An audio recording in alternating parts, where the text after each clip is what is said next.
Well, hello there, friend. Welcome back to the Construction Leadership Podcast. I am your host, Bradley Hartman. I always look forward to these episodes with my friend and deep thinker, Mr. Jon Vaughn. And when he comes on the show, we talk about leadership through the lens of sport. Now, who is Jon Vaughn? Jon Vaughn, if you visit his LinkedIn profile, it starts off by something really important. Understanding he went to Wheeler High School. Mascot? No one cares. Then he went to University of Georgia, which he is unable to get through any episode, any conversation longer than 30 seconds without mentioning his dogs or Ooga or something Georgia related. And supposedly he's taken some executive education at the Wharton School of Business.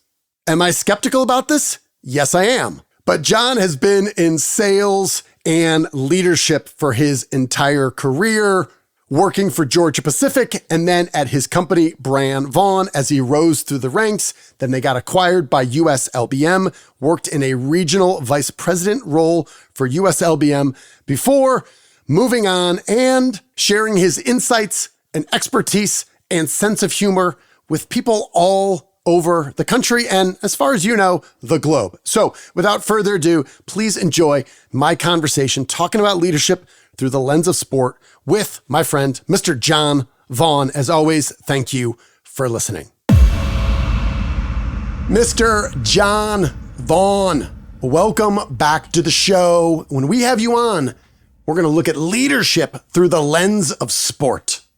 Always love being on here when it's an emergency pod that we got to get done, when we do something like this, or when a narcissist wants to be, interviewed on his own podcast. I love being here no matter what the subject. I'm going to let that go. I didn't realize the insults were going to fly so early in this episode.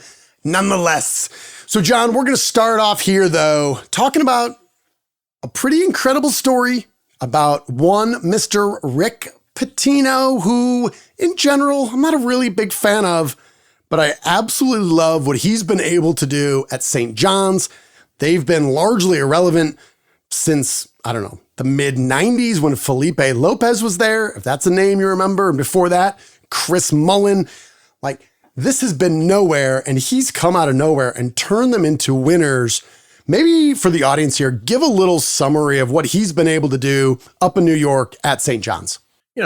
Most people who know anything about basketball know Rick Pitino. Won a national championship with Kentucky in 96, I believe. Then goes to NBA, comes back and goes to Louisville, wins a national championship in 2013 with Louisville. Just an unbelievable coach that every place he leaves, they usually dislike him afterwards. This is true. Right?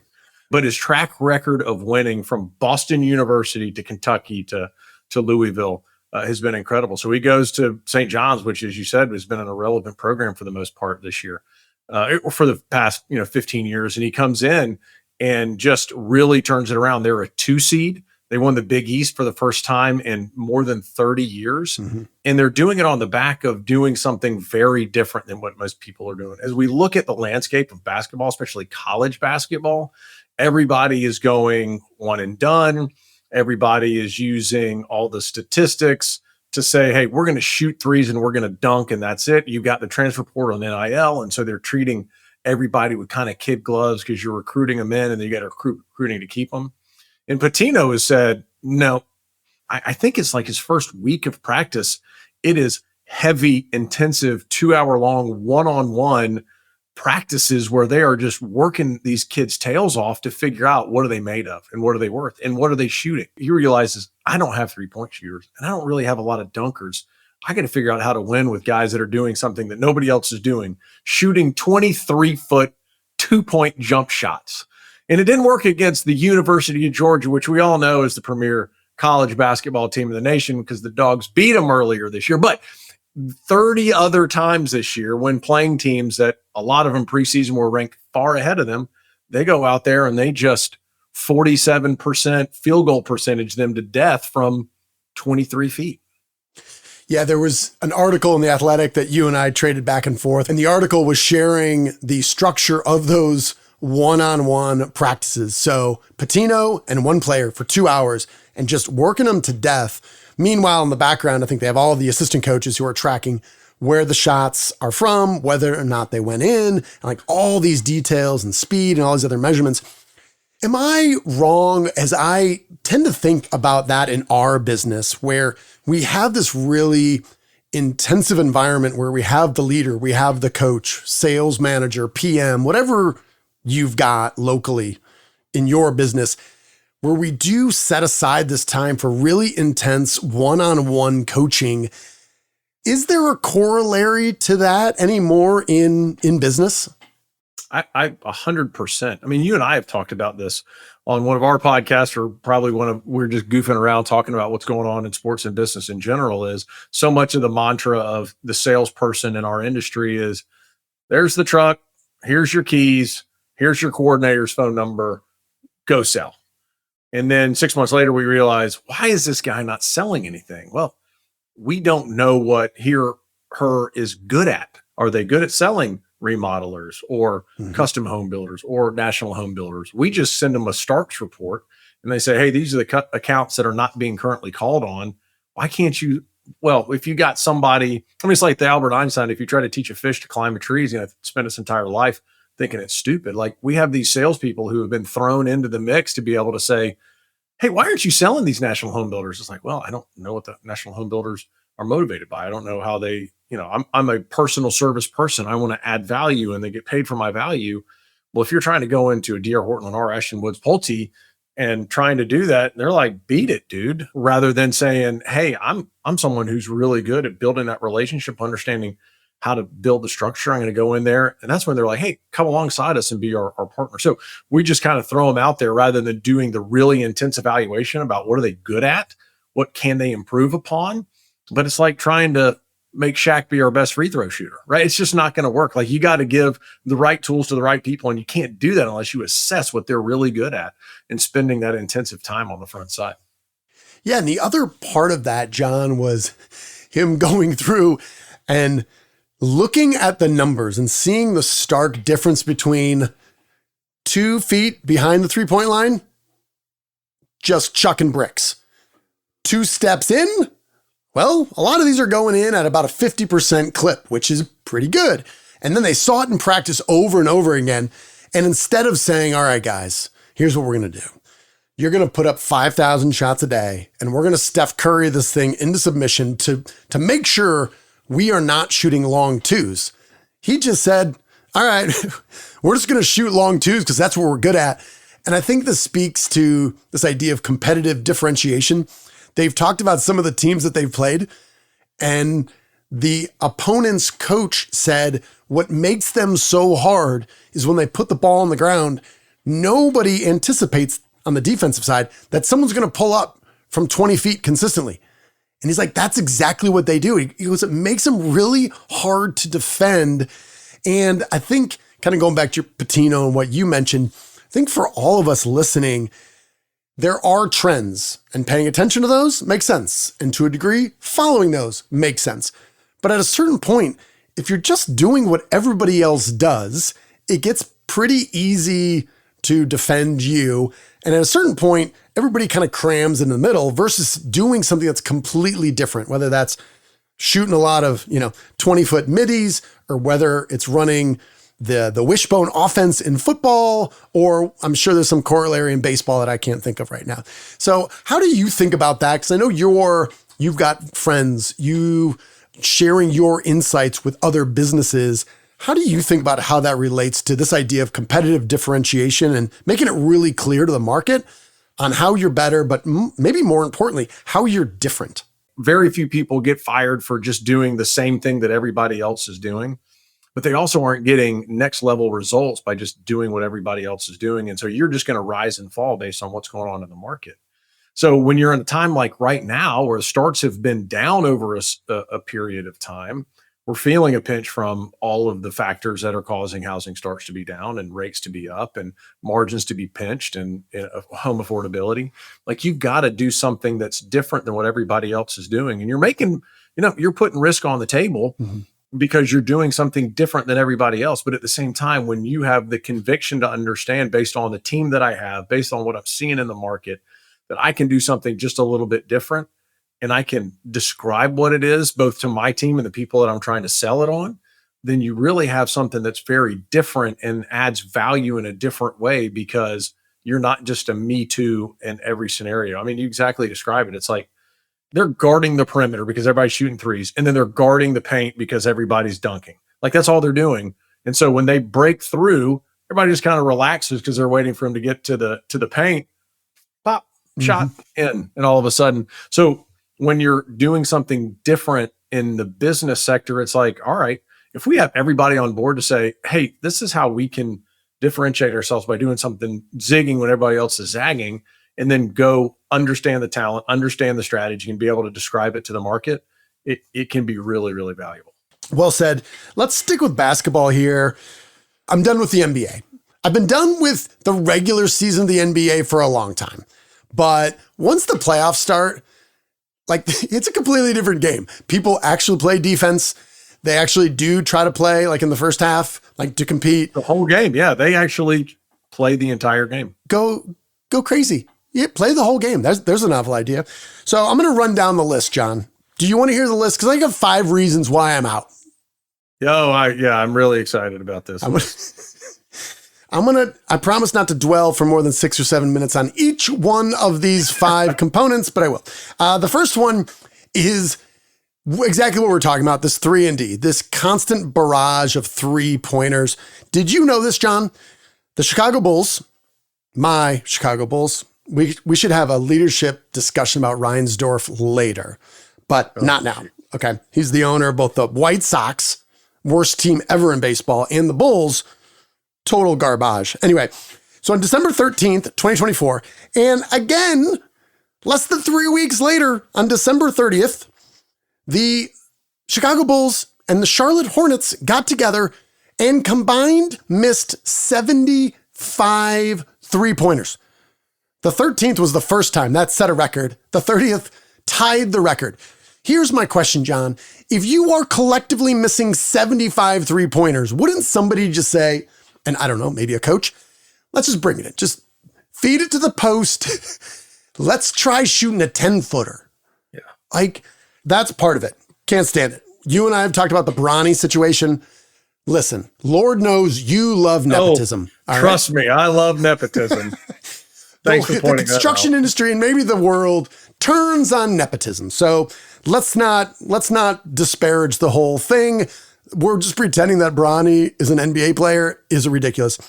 These guys sitting out this load management and we're just going to shut them down for the next 30 games. Guys are making $300 million a year and playing 25 games a season. I've had enough of that. That's number 4. I'm going to set aside Luka for a minute because I want to talk about that. But here's my big one. Is there another sport, John, that you know of? And we can think about secondarily how it relates to business, where you set expectations on how we behave, on how we play. These can be written in the rule book or not. And you say, if you're 5 years old, these are the rules.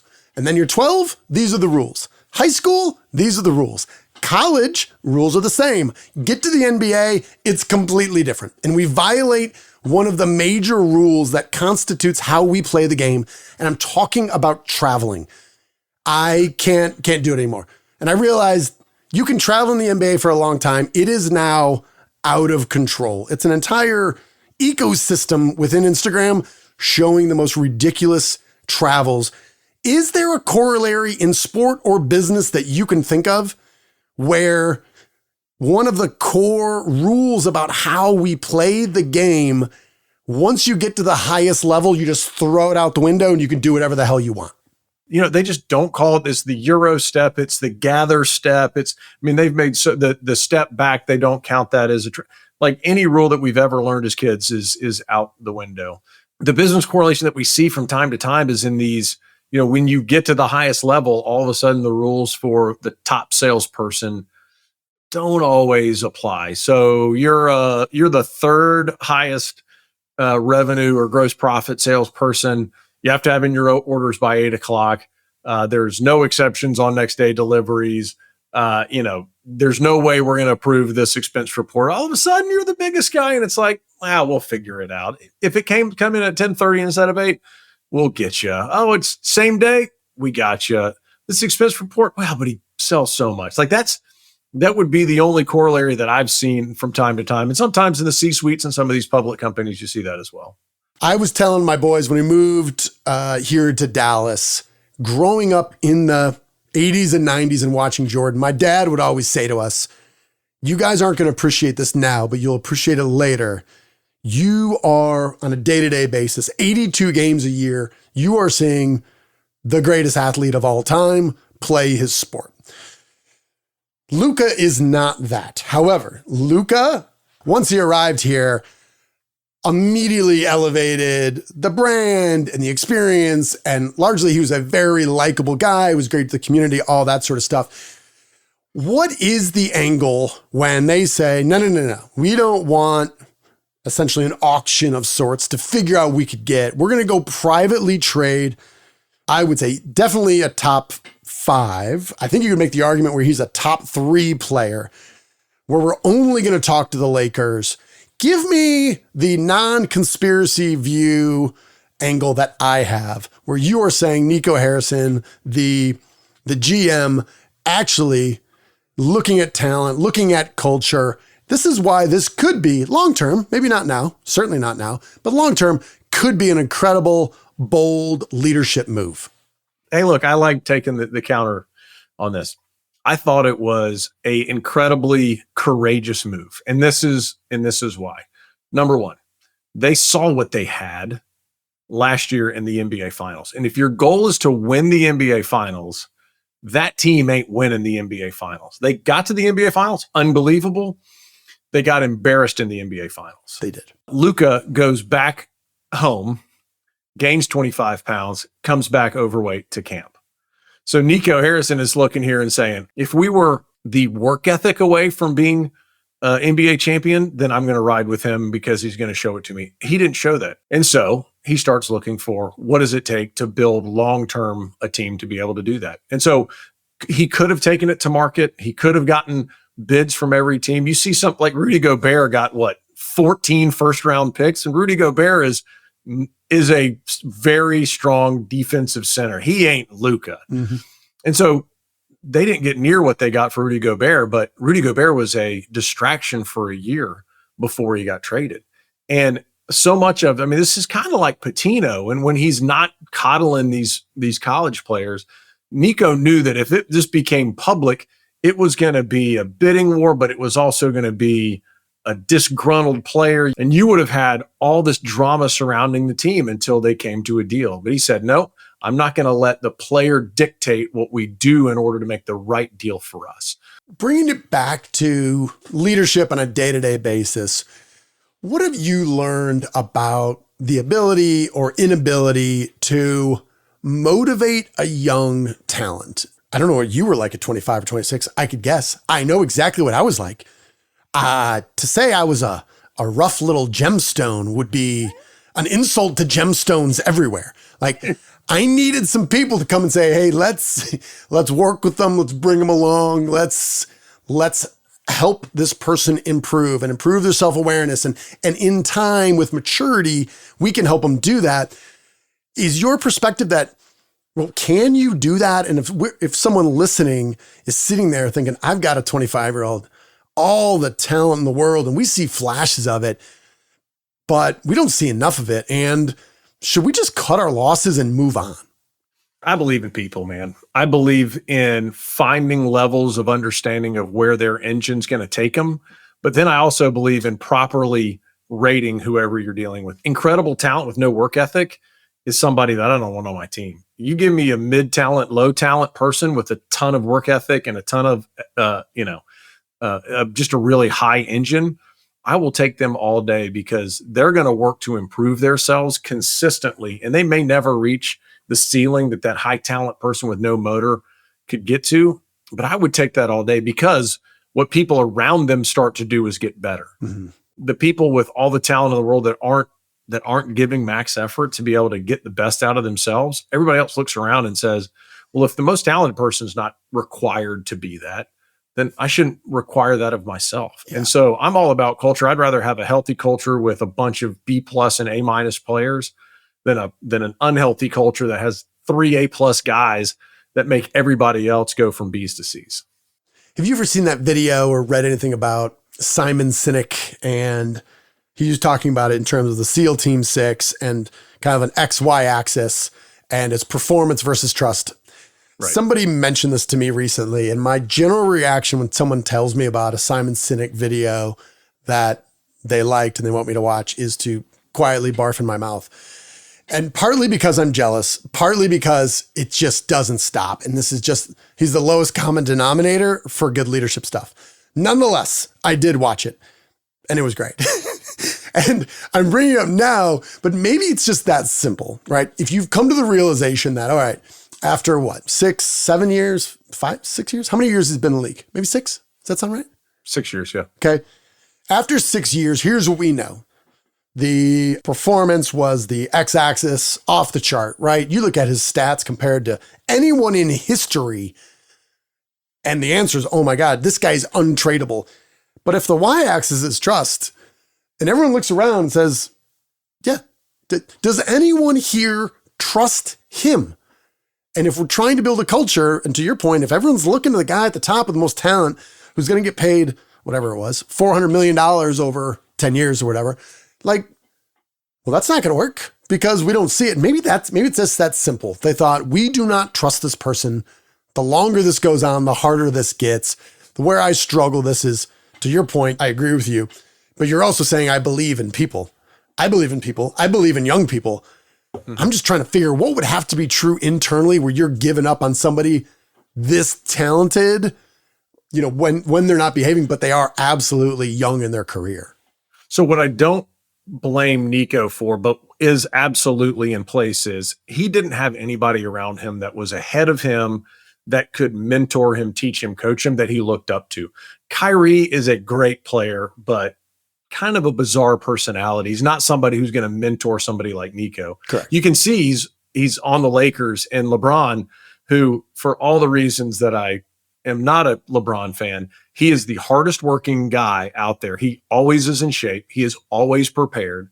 And so he's showing that to Luka. And you can see Luka is, one, motivated because he is going to prove to Dallas that it was a dumb decision. And two, he's got somebody next to him that says, this is the work ethic you have to show in order to win titles. And he just never had that at Dallas. So, I mean, I can contradict myself immediately and say Nico could have gotten rid of everybody else, brought in an old head that could come alongside him and be able to teach him about how to be a professional that nobody had done before and make him go from top 5 to number 1 player in the league. Mm-hmm. But he took the route of saying, I don't believe that he's going to take to that, or we don't have the pieces to go out and get it. And we're just going to go the other way. You and I share similar feelings about LeBron. What I will say that I love, they'll talk about every year and it goes up. Like he spent $1 million or $2 million a year. He invests on people, coaching, technology to help him play longer than anyone has. And the fact that he's still averaging 24 points a game or whatever it is just unbelievable. And I think when you draw that parallel to us in business, I know you just got done taking an online class, not only time, but also your money and your attention, your focus on AI to get more well-rounded on that stuff. I'll often ask people, we're coaching. I said, other than the coaching that you are engaged in now with me, let's just do a quick tally of how much money you have invested in your own career to get better, to get stronger, to get faster, all those things. And oftentimes we find that they will spend a lot more in golf or their kids' speed lessons than they invest in their own career development, even when they're either at or near the C-suite or like next to that big jump where you're kind of the prime earning years in your career. So I think that parallel, and I think Luka would say, oh, you put $2 million in your body? Well, so do I. That's just in the form of calories in the off season. And LeBron's like, no, you're doing it wrong. You're doing it wrong. Doing it wrong. Let me show you. So I do want to ask you about kind of that idea of negotiation in general. Right now, I guarantee lots of listeners are engaged in some sort of negotiation, personally, professionally, or both. When it comes to broadly speaking about leadership, being thoughtful about negotiation and concessions and how both sides can get what they want, but to be thoughtful about it, what are the first principles that come to mind for you? First is you need to be the most educated person going into a negotiation. I went into every negotiation I went into knowing that I was not going to be the smartest person in the room. I was hoping I wasn't the smartest person in the room. Hopefully my team around me, I'm hiring really good people that are smarter than me. But I was always, or I tried to be, the most prepared person in the room.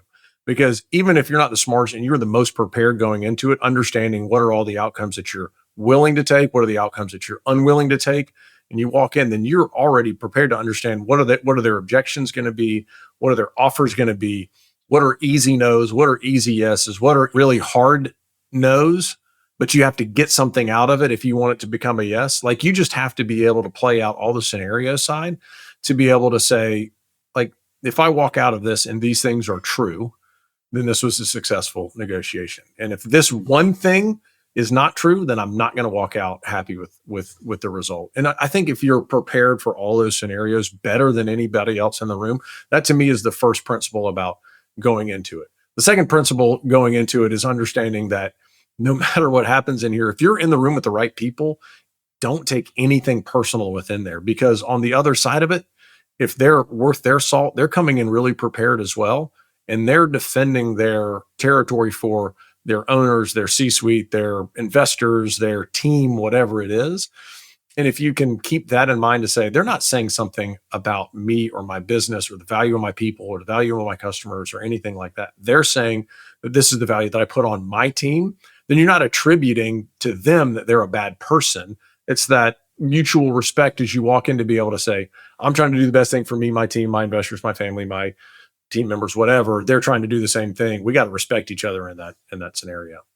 Any quick story come to mind, either an example of that, or I'm secretly hoping there's a violation of that, where you did take it personal? Because I think if you're doing step one in your 1-2 punch to be prepared, if you're doing number one, if you're not careful, it's very possible you're going to increase the likelihood of violating number two. And that means if you're doing all this preparation and you're putting in the time and you're coming prepared, and then you get there and you're like, and here we are, I'm going to show you how much I care. And they're like, hate it. And you're like, oh my God, I'm going to kill this guy.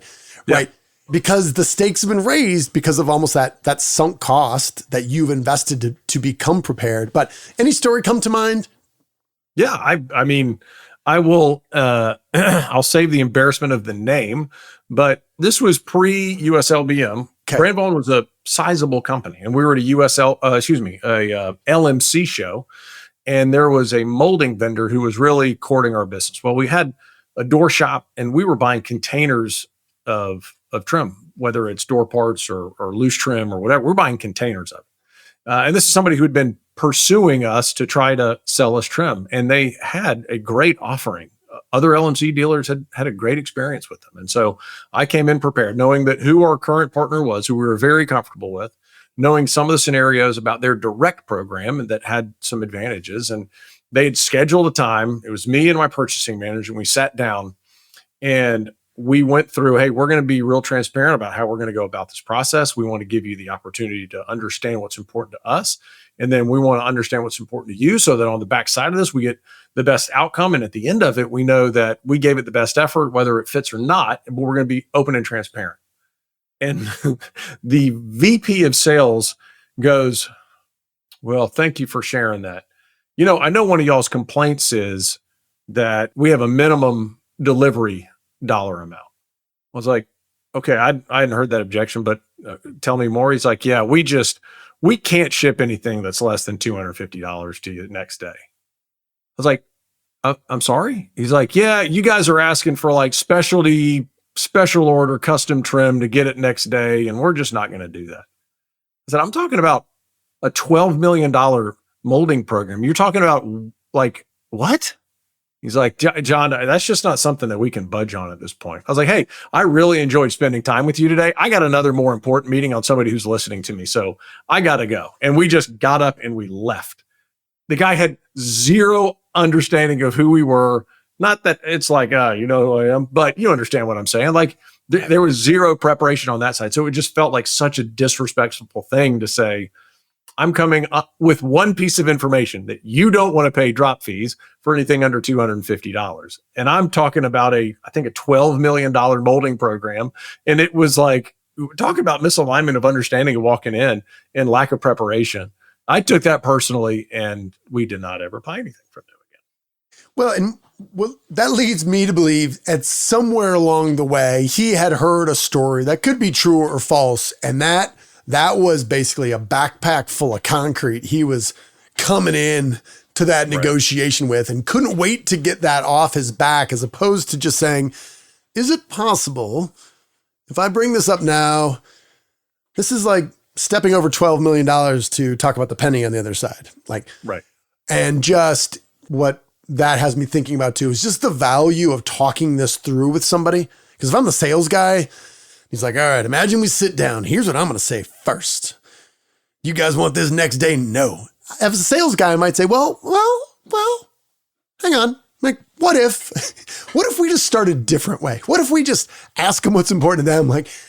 But to listen to other people just to get out of our own heads. And that's not an easy thing to do. But unfortunately, I think that example there, some version of that happens all the time. Probably in most cases smaller than 12 million, but I'm sure it happens on a hell of a lot more also. For sure. Without a doubt. All right, bring us home. Last thing you got, we're heading to March Madness. Maybe there's a lot of madness in the world, John. Do you have any sort of advice just to help us amidst these times of uncertainty and, I don't know, trying to pick up an extra couple states that might be Canada and Greenland and then tariffs, and there's lots of uncertainty going on, John. I don't want people to lose their minds.